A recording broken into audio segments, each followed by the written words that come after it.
마가복음 1장 16절부터 20절입니다. 네, 갈릴리 해변으로 지나가시다가 시몬과 그 형제 안드레가 바다에 금을 던지는 것을 보시니 그들은 어부라. 예수께서 이르시되 나를 따라오라. 내가 너희로 사람을 낚는 어부가 되게 하리라 하시니 곧 그물을 버려두고 따르니라. 조금 더 가시다가 세베대의 아들 야고보와 그 형제 요한을 보시니 그들도 배에 있어 그물을 깁는데 곧 부르시니 그 아버지 세베대를 품꾼들과 함께 배에 버려두고 예수를 따라가니라. 아멘. 네, 아멘. 오늘 설교는 제자입니까? 라는 제목입니다. 지난 설교를 잠깐 리뷰를 해보면 이제 예수님께서 드디어 이제 그분의 사명에 따라 공생애를 시작하시는 결정적인 순간이 다가온 거죠. 예수님께서 이제 시작을 선포하십니다. 그러면서 말씀하시죠. 때가 찼고 하나님의 나라가 가까이 왔으니 회개하고 복음을 믿으라. 이 말씀이야말로 이제 하나님의 그야말로 역사상 가장 중요한 결정적인 때가 도래했고 그 때에 맞춰 예수님께서 이 구원의 여정을 이제 시작하실 것이다 라고 말씀하고 계시는 것입니다. 그때 이제 예수님께서 우리에게 질문하시는 거죠. 그런데 너희들은 나를 따를 것인가?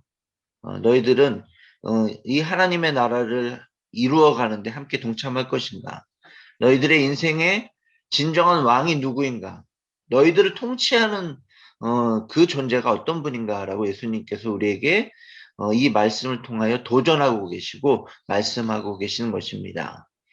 이제 예수님께서 이제 이렇게 정말로 역사상 가장 중요한 하나님 나라를 위한 이제 첫걸음을 디디셨어요. 그 다음에 이제 어떤 일이 벌어졌냐면 오늘 우리가 읽은 본문처럼 예수님께서 이제 하나님의 그 놀라운 사명을 시작하시면서 첫 번째 하신 일이 무엇이냐면 바로 그분의 제자를 부르신 겁니다. 우리에게 널리 알려진 사건이죠. 이 본문을 잠깐 우리가 살펴보면서 그 당시 예수님께서 제자를 부를 때 그 상황 그리고 그런 여러 가지 모습들 그 안에 내포되어 있는 뜻이 무엇인지 좀 살펴보도록 하겠습니다. 우리가 2000년 전 갈릴리 호숫가 옆에 해변으로 가서 예수님과 네 제자가 만나는 장면을 머릿속으로 상상하면서 이 부분을 한번 보도록 하겠습니다. 예수님께서 제자를 부를 때의 모습이에요. 근데 여러분 우리에게 너무나도 익숙한 메시지고 내용이지만 사실은 이게 굉장히 이상한 겁니다. 이 내용이 정말 이상해요. 제자를 부르는 이 과정과 절차라는 게 이 도대체 뭐지? 라는 생각이 드는 그런 대목임을 우리가 부인할 수가 없습니다. 보세요, 여러분. 성경을 이렇게 써있죠? 그냥 예수님께서 갈릴리 호수 옆을 지나가다가 금을 던지는 시몬과 안드레를 보고 말씀하시는 겁니다. 나를 따라오라. 그러니까 그들이 그냥 그물을 버려두고 따랐다. 이렇게 이야기하고 있습니다. 근데 이거는 어떤 그 사이에 여러 가지 일들이 있었는데 뭔가 이것을 압축적으로 표현한 것 같지가 않아요. 그냥 정말 이런 일이 그 당시에 벌어진 거라고 볼 수 있을 것 같습니다. 그냥 지나가다가 옆에 있는 어부를 보고 예수님께서 그물을 버려두고 날 따라오너라 라고 이렇게 이야기하니까 그들이 그렇게 예수님의 그 요청에 응답을 하셨다는 겁니다. 여러분 우리가 그 제자들의 입장이었다고 생각해 봅시다. 우리가 그 2000년 전 갈릴리 호숫가에 고기를 잡고 있었던 어부였다고 상상해 봅시다. 이거 과연 상상이나 할 수 있는 일이 정말 우리에게 벌어졌다고 얘기할 수 있을까요? 여기 있는 이 어부들처럼 여기 있는 시몬과 안드레, 야고보, 요한처럼 그 말씀 한마디에 그냥 그분을 버려두고 그렇게 우리가 예수님을 따를 수 있을까요? 만약에 저는 지금 뭐 목사고 그리고 제 아내는 유치원의 선생님이고 뭐 여기 라연제 자매님도 교수님이고 황소영 집사님도 요리에 관한 일들을 하시고 있는 분이고, 또 여기 허윤정 자매님은 꽃집에서 일하고 있고, 우리가 그렇게 뭔가 우리의 삶을 영위하는 그런 일들을 하고 있는데 누가 와가지고 옆에서 이야기하는 겁니다. 이제 그거 그만하고 모든 것을 스톱하고 나를 따라오라. 빨리 따라오라. 아무 말 하지 말고 따라오라. 라고 얘기했을 때 정말 우리가 여기 나와 있는 이 사람들처럼 그렇게 반응할 수 있을까요? 그런데 성경은 이야기하고 있습니다. 예수님의 제자가 그런 식으로 되었다고. 예수님이 제자를 부르시고 그 제자가 응답하는 그 순간에 그런 일이 일어났다고 이야기하고 있습니다. 여러분, 우리 모두 제자라고 우리에게 우리가 일컫고 있고 얘기하고 있는데, 과연 제자라는 것이 무엇인지 알고 그것들 제대로 이해하고 우리가 우리 스스로를 제자라고 이야기하고 있는 걸까요? 이 부분들에 대해서 좀 더 자세하게 살펴보도록 하겠습니다.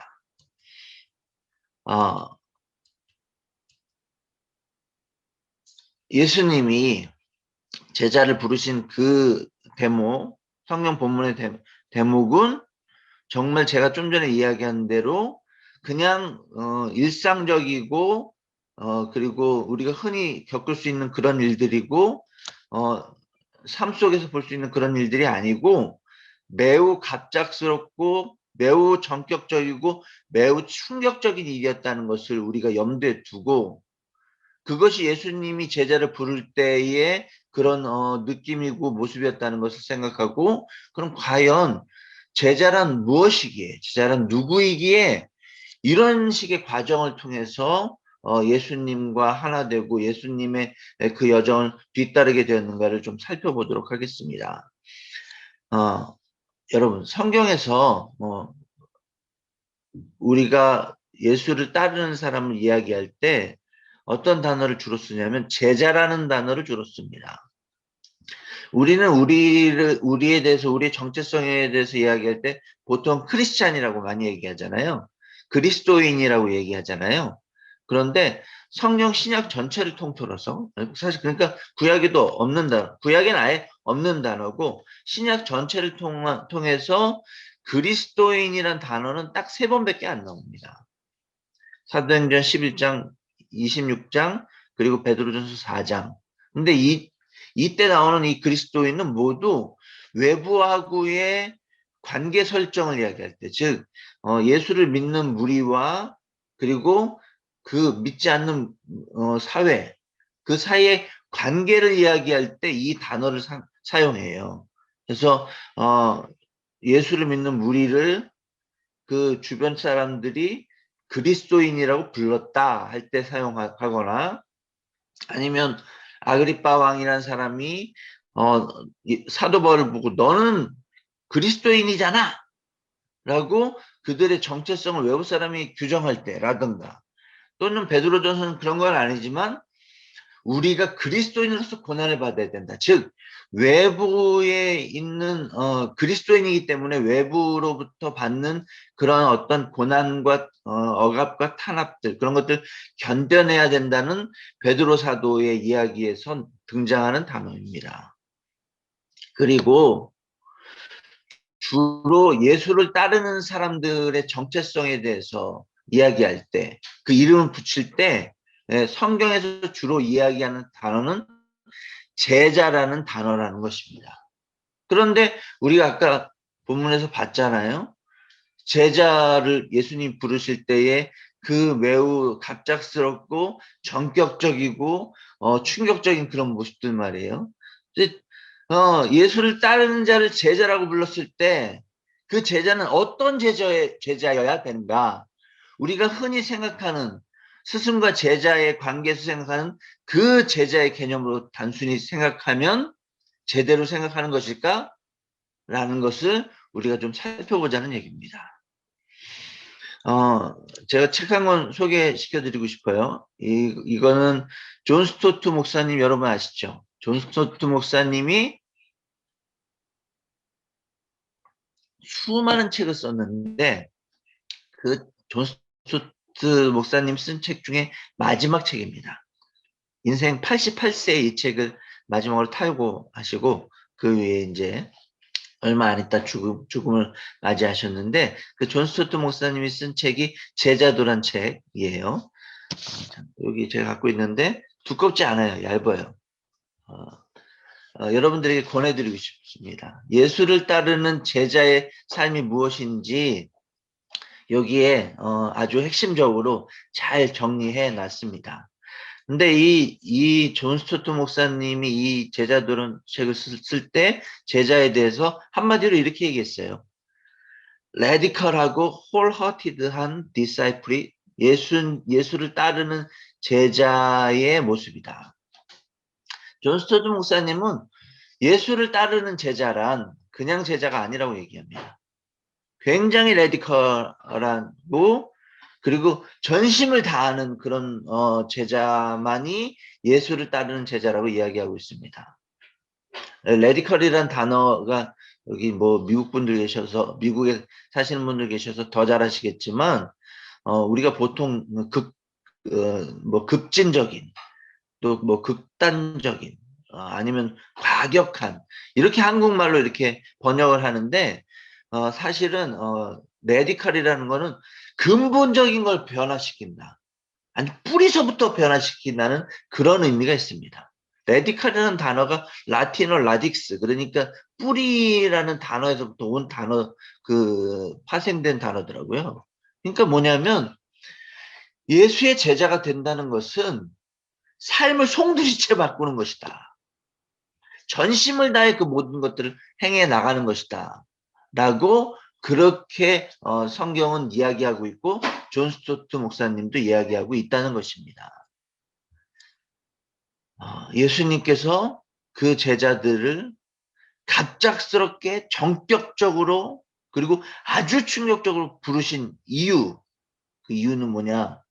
예수의 제자가 된다는 것은 여러 가지 중에 하나의 선택지를 이야기하는 게 아니라 죽느냐 사느냐의 문제에서 사는 쪽을 택하는 그러니까 생명을 가지고 있는 사람, 생명을 추구하는 사람, 생명을 추구하는 존재라면 예수의 제자가 된다는 것을 그저 온 힘을 다해서 선택해야만 되는 그런 문제라고 예수님은 생각하고 계셨고 그래서 그렇게 제자들을 그렇게 전격적으로 부르시게 되었다는 거.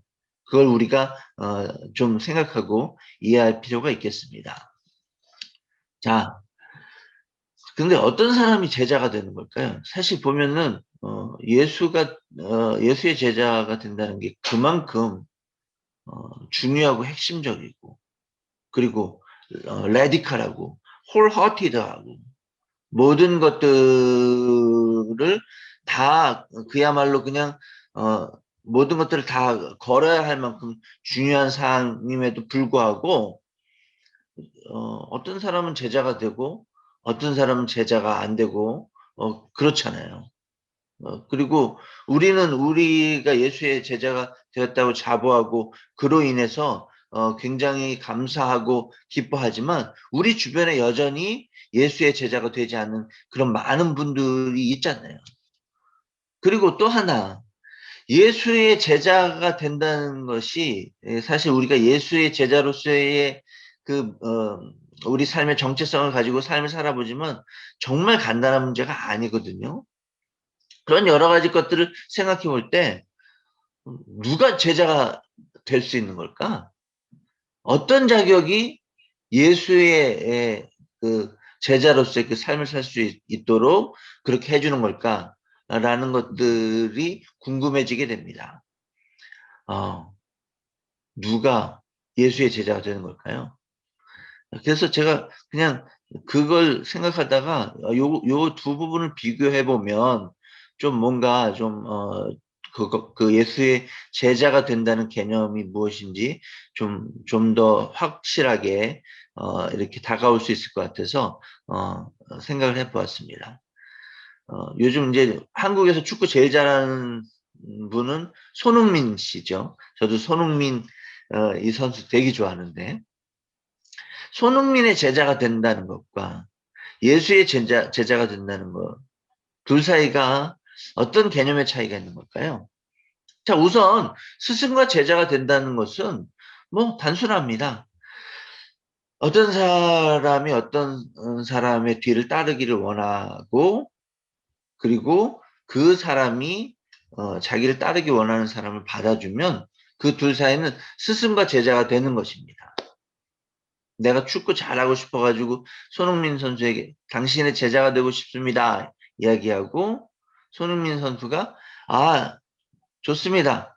나는 당신의 스승이 될 것이고 당신은 나의 제자가 될 것입니다. 라고 그렇게 이야기하면 둘 사이는 스승과 제자가 되는 것입니다. 예수님의 제자가 되는 것도 마찬가지죠. 누군가가 예수님의 제자가 되기를 원하고 예수님이 누군가를 제자로 삼기 원한다면 즉 스승과 제자 사이의 상호 관계가 이렇게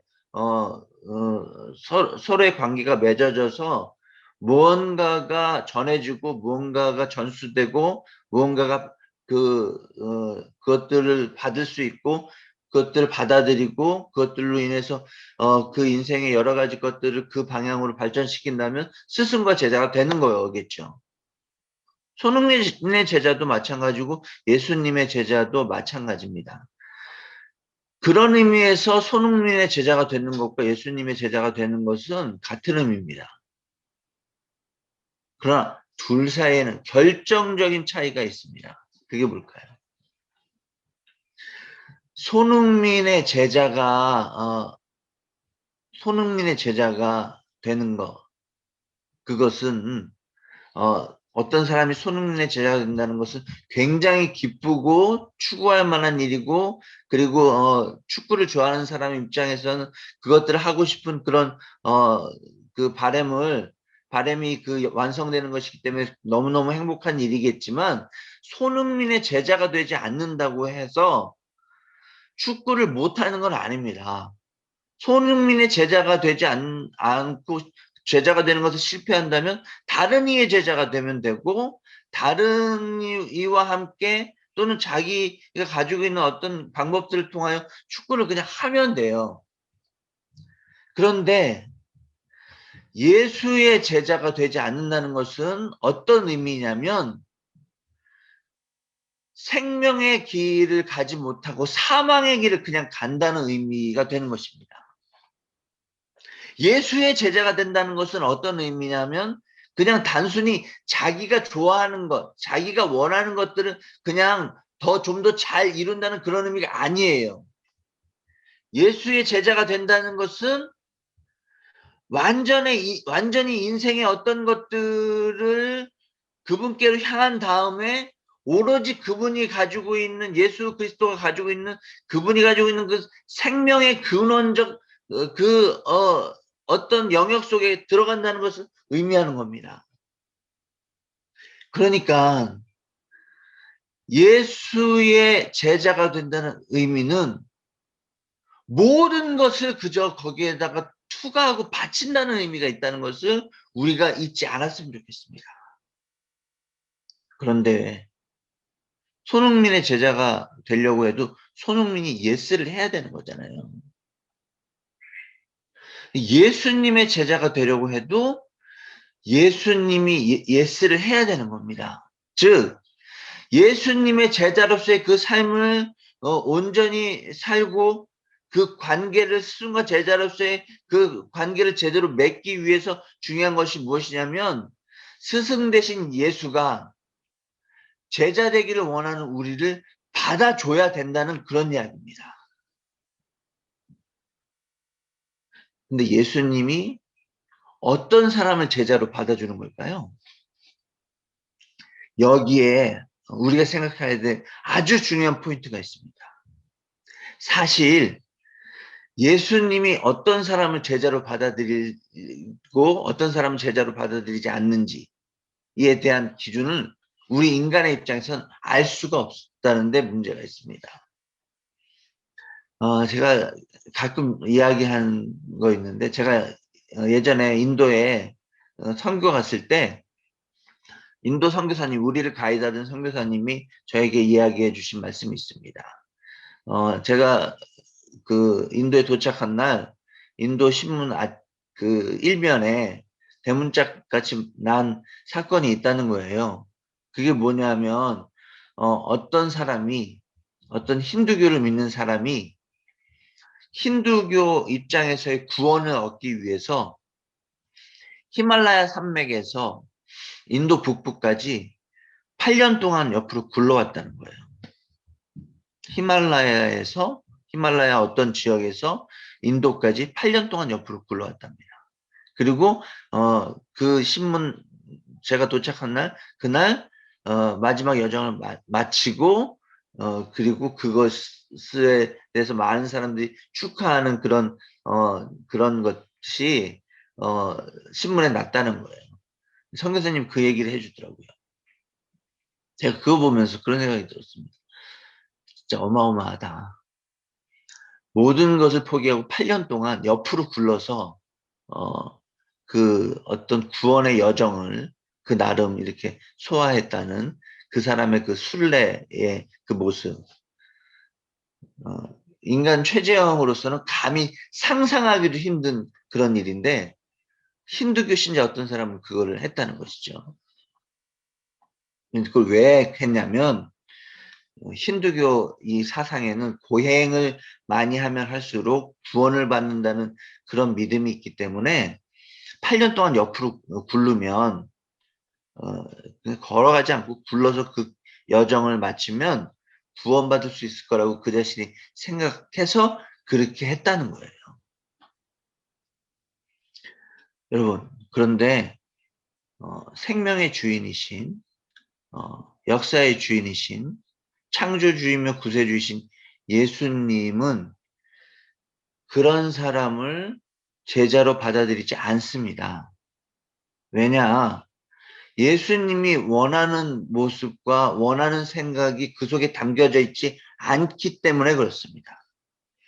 8년이 아니라 80년, 800년, 8000년을 굴러도 그리고 그 구른 걸 통해서 나는 생명을 얻고 싶기 때문에 당신의 제자가 되고 싶습니다. 라고 이렇게 요구해도 예수님이 예스하지 않는다는 거예요. 무슨 말이냐? 예수의 제자가 된다는 것은 제자의 능력과 제자의 행위와는 아무런 상관이 없는 일이라는 것입니다. 예수의 제자가 된다는 그 내용의 가장 핵심은 뭐냐? 예수가 누군가를 제자 삼기로 결정하셨다라는 바로 그 내용입니다. 누군가가 예수의 제자가 됨에 있어서 결정적인 키는 예수님이 가지고 계십니다. 우리 모두 예수의 제자죠. 우리가 예수님의 제자가 된 이유는 예수님께서 우리를 선택하셨기 때문입니다. 예수님께서 우리를 제자 삼으시기로 결정하셨기 때문에 그렇습니다. 그렇기 때문에 우리가 예수의 제자가 될 수 있었습니다. 이것을 뭐라고 이야기하냐면 그래서 은혜라고 이야기하는 겁니다. 예수의 제자가 된다는 것은 어떤 특정한 것들을 충족하고 채워서가 아니라 예수님이 은혜로 우리를 온전히 선택했기 때문에 되었다는 것, 그것을 우리가 잊지 않았으면 좋겠습니다. 예수의 제자는 그렇게 된 것이고 우리가 예수의 제자가 되었다는 것은 그런 의미입니다. 2000년 전 갈릴리 호숫가 옆에서 예수님의 제자들을 전격적으로 부르셨던 것처럼 예수님께서 우리를 전격적으로 부르셨으면 우리가 잊지 않았으면 좋겠습니다. 감사하게도 우리는 그 은혜에 응답한 사람입니다. 놀랍게도 우리는 예수의 제자가 될 만한 자격이나 모습이나 자질이나 아무것도 잊지 못함에도 불구하고 예수와 제자된 그런 관계를 가지고 있는 사람으로 이곳에 있음을 우리가 기억했으면 좋겠습니다. 저와 여러분은 그렇게 예수의 제자가 되었습니다. 그런데 여러분, 그렇게 예수의 제자가 된 우리들이 제자다운가를 생각해 보는 시간이 되었으면 좋겠습니다. 예수의 제자 된 그런 우리는 예수의 제자다운가?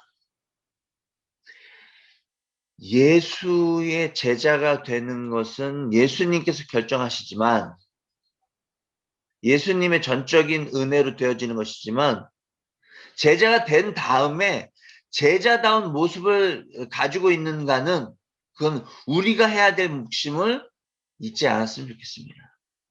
이제 우리가 관심을 가져야 될 중요한 부분은 무엇이냐면, 나는 제자다운 삶을 살고 있는가라는 것들을 점검하고 돌아보는 것입니다. 제가 아까 보여드린 이 존 스토트 목사님의 제자란 어떤 모습이어야 되는가에 대해서 써놓은 이 책에 제자에 대한 여러 가지 좋은 얘기들이 있습니다.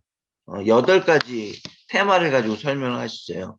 그걸 오늘 다 설명할 수가 없고, 제자다움이란 무엇인가를 설명하기 위해서 이 존 스토트 목사님이 이야기한 다 한 가지만을 가지고 예를 들어서 여러분과 잠깐 나눠보도록 하겠습니다. 제자답게 살기 위해서 필요한 것이 무엇이냐면, 존 스토트 목사님이 첫 번째로 얘기하는 게 불순응이라고 이야기하고 있습니다. 순응하지 않는 것. 무엇에 순응하지 않아야 제자다운 것인가 제자다운 것인가라는 것을 이야기할 때, 4가지 그 정신, 4가지 우리에게 도전이 되는 그런 정신에 대해서, 사상에 대해서 존 스토트 목사님이 이야기를 해주셨습니다. 다원주의, 물질주의, 윤리적 상대주의, 나르시시즘, 이 4가지였습니다. 아주 간단하게 이 4가지를 말씀드릴게요. 여러분들도 굉장히 많이 들은 얘기이기 때문에 아마 충분히 함께 생각해 볼 수 있는 문제라는 생각이 듭니다. 예수님의 제자가 되기 위해서 순응하지 않아야 될 첫 번째는 다원주의라고 합니다. 다원주의는 뭐냐면 근원이 여러 개라는 얘기죠. 핵심적으로 중요한 어떤 것들이 여러 개이고, 그 여러 개임을 인정해야 된다는 것이 다원주의입니다. 그러니까 하나님도 계시고 부처님도 계시고 알라도 계시고, 그리고 심지어는 어떤 사람은 사탄도 계시고, 이렇게 얘기한다는 것이죠. 그 중에 누가 조금 더 좋고 덜 좋고 할 수는 있지만 모두 다 근원적인 존재들이기 때문에 다 인정하고 살아야 된다라는 그런 얘기를 다원주의는 이야기하고 있다는 것입니다. 네. 기독교는 여러분 아시다시피 이론주의입니다. 삼위일체 하나님만이 근원이라고 이야기하고 있는 신념이고 종교이고 신앙이라는 것을 여러분 모두 알고 계실 것입니다. 우리는 거기에 대한 확신을 가져야 됩니다. 여러 우리 주변에 다원주의적 그런 어떤 도전이 있다 할지라도 우리의 마음속이 흔들려서는 안 됩니다. 오로지 생명의 근원이 삼위일체 하나님에게만 있음을, 예수 그리스도에게만 있음을 우리는 확신을 가지고 우리의 내면에 담아야 되고, 그것대로 행동하고 세상을 바라봐야 됩니다. 우리의 인생을 바라봐야 됩니다. 그 확신이 우리에게 너무너무 중요합니다. 근데 여기에 한 가지 더할 선교적 측면에서의 이야기가 있습니다. 뭐냐면 태도에 대한 이야기입니다. 분명히 우리의 신앙은 삼일체 하나님만이 유일한 근원이라는 것을 알고 있습니다. 그런데 우리가 살고 있는 이 땅의 현실은 어떻습니까, 여러분? 주변에 불교 신자도 있고 무신론자도 있고 심지어는 사탄을 숭배하는 사람도 있고 막 있잖아요. 그런 이들에게 우리가 어떤 태도를 취해야 될 것인가? 우리가 가지고 있는 이론론적 신념,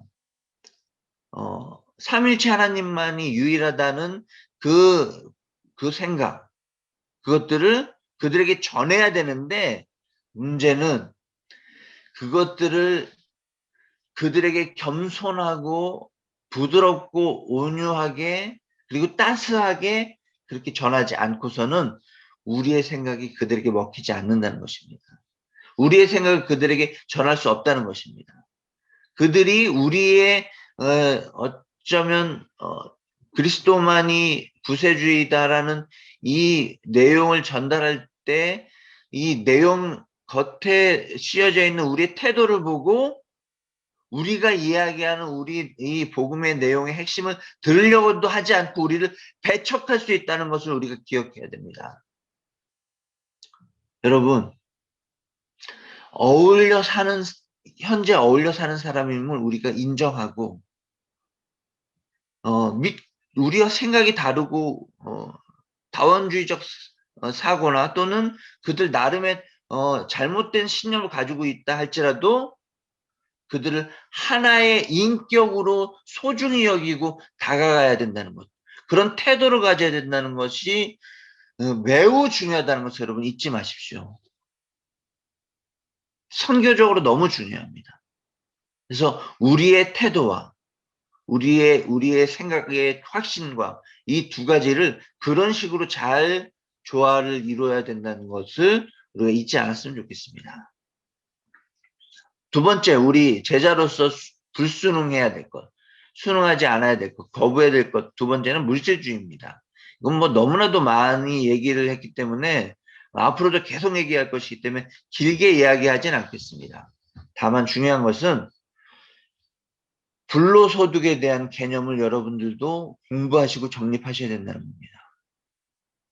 자본주의의 중요한 특징이 뭔지 아시죠? 돈으로 돈을 버는 세상. 돈이 돈을 버는 세상이 자본주의 세상입니다. 우리가 사는 세상. 그리고 돈만큼 중요한 것이 없다는 그 헛소리가 구호로서 가득 차 있는 것이 우리가 사는 자본주의 세상입니다. 이것은 물질이 그야말로 근원이라는 물질주의하고 연결되어 있는데 지금 이 땅을 살아가면서 이 땅의 여러 가지 문제점들을 제대로 파악하고 극복하기 위해서 우리가 가져야 될 중요한 생각은 불로소득에 대한 개념이라고 저는 생각합니다. 노동하지 않고 얻는 거 있잖아요. 집이 있으면 집 몇 채가 있으면 그걸로 인해서 가만히 있어도 그것이 여러 가지 일로 인해서 그 재산이 불어나고 주식을 사면은 주식의 가격이 올라가고 또 뭐 비트코인이나 또 암호화폐를 사면은 뭐 주식이 뭐 값이 올라가고 이런 불로소득에 대한 부분들이 제대로 정립하지 않으면 제자로서의 삶을 살기 어렵다는 것 우리가 잊지 않았으면 좋겠습니다. 간단한 문제가 아니기 때문에 오늘은 더 이상 언급하지는 않겠지만 이 불로소득이라는 단어를 통해서 제대로 된 불로소득에 대한 단어의 제대로 된 인식과 이해를 통해서 물질주의를 극복해야 된다는 것들을 말씀드리겠습니다. 윤리적 상대주의 갈수록 어떻게 사는 게 맞는지 그것들을 그 기준을 이렇게 습득하는 게 점점 힘든 세상이 되고 있죠. 여러분 다 아시다시피 뭐 성적인 문제라든가 젠더 문제라든가 뭐 또 인종의 문제라든가 등등등등 이런 수많은 일들이 있고 그리고 더군다나 변화가 매우 빨리 되는 요즘 같은 그 현대 사회에서 내가 윤리적으로 어떻게 살아야 되는가를 정립하는 게 정말 쉽지 않습니다. 그런데 일단 제자가 거부해야 될 그런 사상이 뭐냐면 윤리적 상대주의예요. 이것도 좋고 저것도 좋지. 사람이 다 상황이 있고 사정이 있는 거야. 그 나름대로의 삶을 그 나름대로의 환경 속에서 살면 되는 거지. 뭘 그걸 건드리고 그것을 뭐가 옳고 그르네 이런 걸 따져.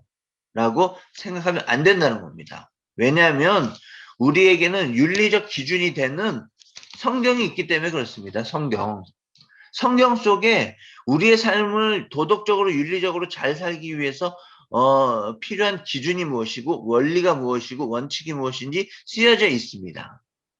그래서 윤리적 상대주의를 극복하고 성경 속에 담겨져 있는 그 윤리적 원칙을 온전히 우리의 삶의 중요한 기준으로 삼아서 그것을 우리의 삶에 오늘에 적용해야 됩니다.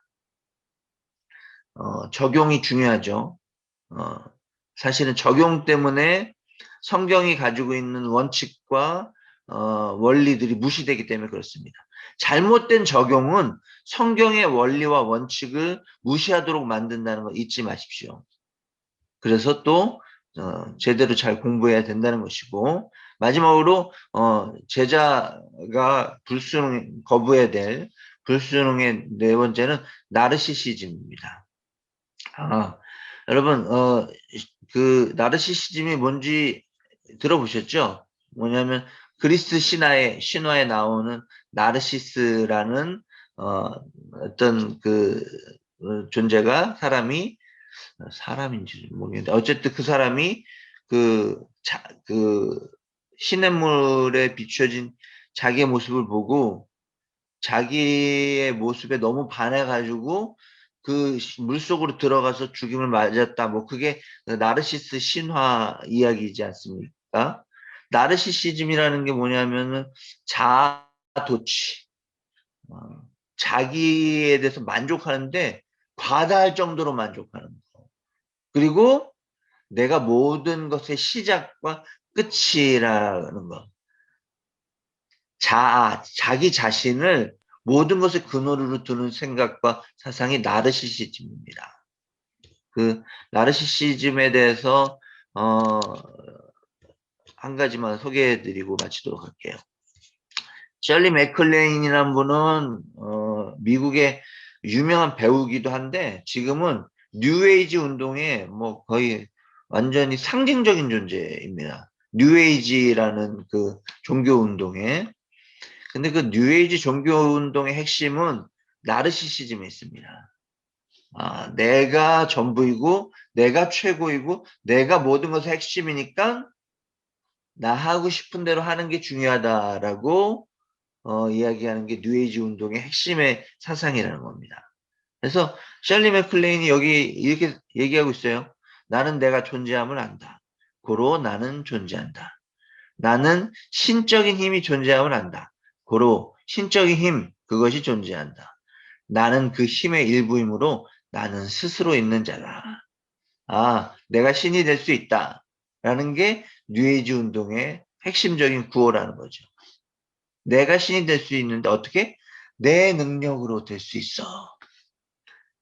내가 나의 주인임을 알고 인정할 때 그것들이 시작돼. 라고, 그, 나르시시즘을 신봉하는 사람들은 생각하고 이야기한다는 것입니다. 내가 모든 것의 출발이자 마지막이에요. 알파와 오메가이고 내가 사실은 전부이다. 내가 사실은 전체이다라고 생각하는 이 나르시시즘을 버려야 예수의 제자가 될 수 있습니다. 예수님의 제자가 될 수 있습니다. 뭐 그 외에도 제자가인데 여러 가지 이야기들을 존 스토트 목사님이 소개하고 있습니다만 오늘은 이 부분만 이야기를 하려고 합니다. 여러분, 제자이십니까? 제자다우십니까? 제자로서의 삶을 산다는 것들에 대해서 여러분 어떻게 생각하고 계십니까? 제자의 삶을 산다는 것은 쉽지 않습니다. 결코 녹록치 않습니다. 세상의 여러 가지 흐름들에 맞서 싸워야 될 뿐만 아니라 내가 제자다운 그것들을 유지하기 위해서 매일매일을 정리하고 정돈하고 예수님의 말씀으로 자기의 순간순간들을 채워야 되는 그런 일들을 감행해야 됩니다. 그럼에도 불구하고 예수님의 제자가 되는 것 외에는 생명의 길이 없음을 여러분 기억하시기 바랍니다. 예수님의 제자만이 생명의 길을 갈 수 있음을 성경은 우리에게 확실히 이야기하고 있습니다. 우리가 예수의 제자가 될 수 있었던 이유는 예수님이 그 은혜로 우리를 제자로 불러주셨기 때문입니다. 우리가 지금 이렇게 예배드릴 수 있는 이유는, 우리가 이렇게 예수의 제자라고 우리의 정체성을 밝힐 수 있는 이유는 예수님이 그 은혜로 우리를 택해 주셨기 때문입니다. 그 은혜에 감격한 삶을 살았으면 좋겠습니다. 그 은혜에 합당한 그런 모습을 갖췄으면 좋겠습니다. 예수님의 제자가 되었다는 것은 예수님의 은혜로 되었다는 것이지만, 예수님의 제자로서 제자다운 삶을 산다는 것은 우리의 노력과 의지로서 되어진다는 걸 우리가 잊지 않았으면 좋겠습니다. 여러분, 이름만 제자입니까? 아니면 생각만 제자입니까? 아니면 삶이 제자입니까? 전인이 제자입니까? 그 제자로서의 삶을 다시금 결단하는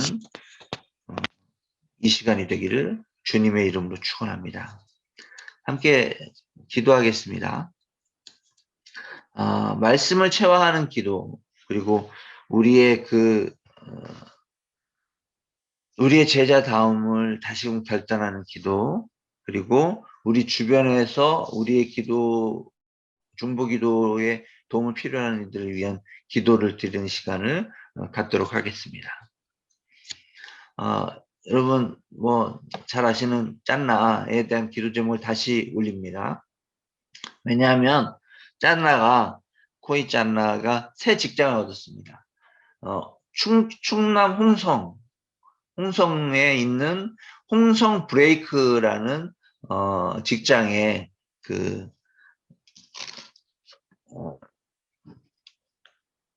직장을 새롭게 얻었습니다. 어제 원래 사실은 저랑 만나려고 그랬는데 어제도 잔업이 있어가지고 만남을 갖지 못했습니다.